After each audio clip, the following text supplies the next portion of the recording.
G'day, I'm Mark from Self-Sufficient Me, and in this video I'm going to give you 10 crops that I'm growing right now here in our veggie garden in October. Let's get into it.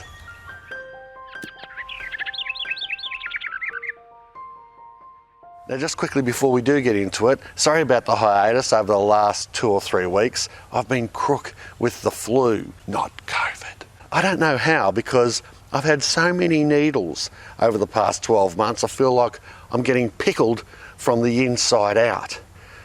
I guess I'm just not eating enough oranges. Speaking of pickling, number 1 is cucumber, and this whole long raised garden bed are cucumbers. Check out this whopper. Look, I like whoppers, but when it comes to cucumbers, too many whoppers isn't a great thing, because I like pickling them, and I really need to get pickling, but unfortunately our kitchen is still not quite ready. We've got the longest renovations in history. There's still a few minor things to go, and we haven't unpacked fully yet, meaning all my jars are in storage in the shed, but I've vowed to be able to pick at least 4 or 5 jars of this crop. At the moment, we're just consuming them in lovely, wonderful salads. And Nina also does do the juicing thing as well. Number 2 is spring onions. I don't know if you remember, but earlier on in the year, I did a video showing succession sowing of spring onions. Well, here's the results. We've been eating them like crazy, and now with all this rain, they're starting to die back a bit, a few diseases creeping in. I succession sowed from the left, or your right, through to the left here. The ones on the right here are going to seed, and the ones on the left here are still fine to eat and will eventually catch up and go to seed as well, but that's the succession sowing. And going to seed is exactly what I want, because it does 2 things. It attracts the pollinators and it gives us seed for next season. Blow them off and have a look at that.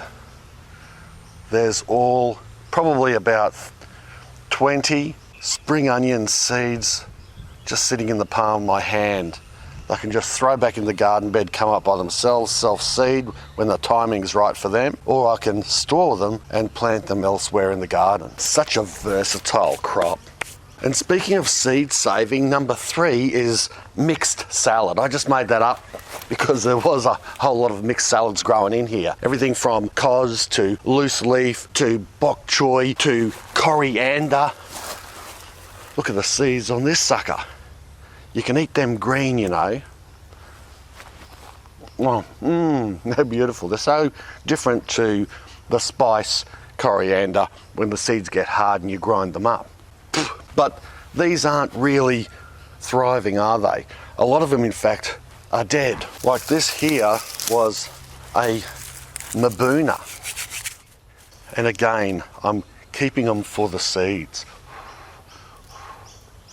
All of these crops are true to type, and you can just let them grow again, or collect the seeds and store them so I can plant them elsewhere, or I'll just dig up the little seedlings gently when the seedlings come up and replant them around the garden. Mixed salad forever.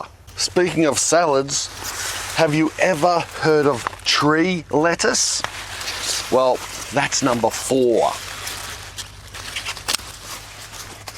And I'll be doing a full video on tree lettuce coming up. But for now, you can eat the leaves, especially when it's young. And the reason it's called tree lettuce, or Celtis, its main name, is because it grows like a tree. Look at this tree trunk. And you can eat the stems, like celery. That's pretty bitter. But they tell me you can cook it up and it's really nice. It's not too bad. I suppose I could get used to it. But anyway, we'll talk more about that later. Number 5 is tomatoes. It's literally raining tomatoes here, especially under this berry cherry tomato. The reason why they've all fallen on the ground is because we've had a whole heap of wind and heavy rain over the last few days, and they've knocked these beautiful ripe berry cherry tomatoes off. Oh, they still taste beautiful, really Sweet. Bee tried to get me. The problem with the extra rain, it brings leaf diseases. The other side of the coin is that this last few weeks has been extra cool, and even though we're coming into summer when tomatoes don't particularly like to grow and they won't germinate when it gets too hot, we've had some extra tomatoes come up on their own around the place. So that just means more tomatoes for us, such as this beautiful Tommy Toe gives us these lovely big cherry tomatoes. Great stuff. These grape berries, another good cherry variety. And here growing through our tunnel trellis are these Gladiator Roma tomatoes that are planted late, but as you can see, are producing a beautiful Roma type tom that is great for pastas and sauces. On the other side of these tomatoes is number 6. I'll hit you with the reverse angle. Pumpkins. Look at these here. Aren't they growing fantastic? These are a golden nugget variety or bush pumpkin because they grow like a bush and not like a creeping vine like most pumpkins do. Straight upright leaves, and then the fruit grows from the middle of the plant. They're a small baseball sized pumpkin, and I'm looking forward to testing them out and seeing what they're like. I'm hoping the skin isn't too thin, otherwise the fruit fly here coming into fruit fly season will start stinging them and they'll fill up full of maggots unless I cover them somehow, which would be a bit difficult. On the other hand, this side, have a guess what I'm growing here. Yes, you probably guessed it if you watch my videos. It's the dreaded Jap or Kent pumpkin. I really shouldn't say dreaded because this pumpkin here is amazing. It's a perpetual pumpkin, meaning it just keeps on growing. It dies back a little bit through winter, or quite a lot, and then it just punches into life again in spring, grows all the way through summer and into winter again when I generally finish harvesting them. We've practically got so many pumpkins, we just don't know what to do. I'm hunting pumpkins. Happy Halloween. Number 7 is sugarcane. Now I'm not going to talk too much about this because I'm doing a full video on it later down the track. But I thought, you know what? I'll give you a little bit of a sweetener. I'm growing this for the main reason of sweetening things. You know, instead of refined sugar, I thought, wouldn't sugar juice be better? And I think it would be. I got this idea around 40 years ago when I was at school. Some of the kids, because we lived in Queensland and it's a sugarcane growing kind of area, some of the kids would come to school with a little piece of sugarcane and they would chew on it, and that would be their sweets for morning tea or afternoon tea or even lunch. Anyway, I've got a bit of testing to go yet before I release the full video, but that's why I'm growing it. Number 8 is blueberries. Growing wild down the back here because of all this rain. There's this really interesting twist, and that is this tape here.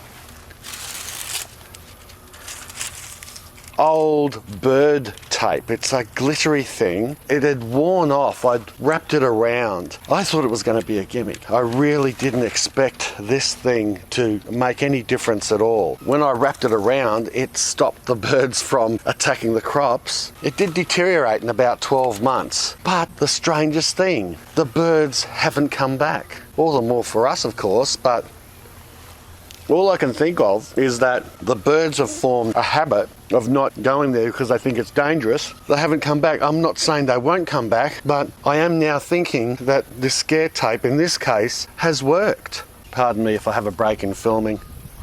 These are just too good. Number 9 is these fabulous herbs called dill. Well, you shouldn't grow cucumbers if you don't grow dill. They go hand in hand, as you know. You'd be a bit of a dill otherwise. Oh, what a wonderful herb. Goes great with potatoes and roasted veggies as well. And you know, sauces, dips, whatever. Chives as well, mixed in with some sour cream. I could go on and on. But I've got a confession to make. I actually didn't plant them.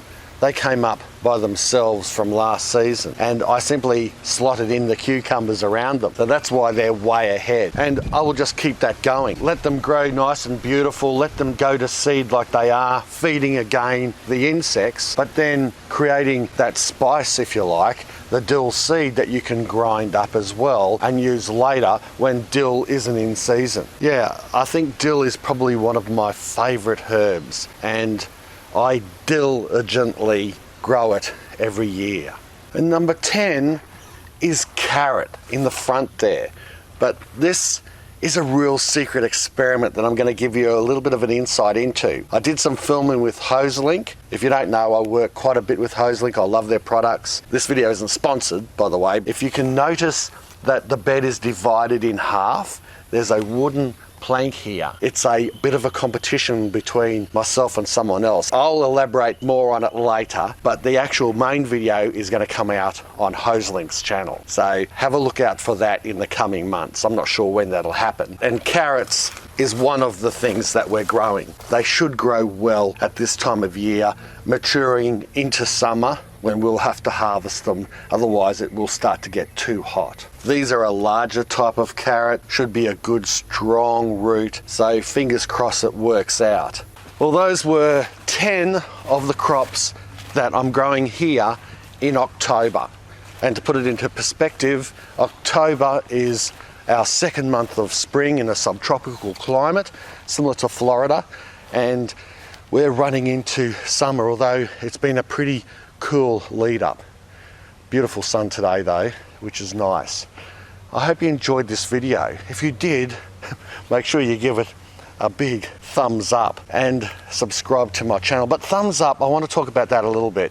I'm going to have a look and see if you like these type of videos, because there's other crops that I could mention in October, but what about I do every month and then we can cover all the months and I can show you exactly per month what I'm growing. If you do like that idea, the thumbs up helps me determine and gives me more ideas. If you have other ideas, whack them down in the comment section below. Go to my website, selfsufficientme.com, and share the video around, because that helps my channel out heaps.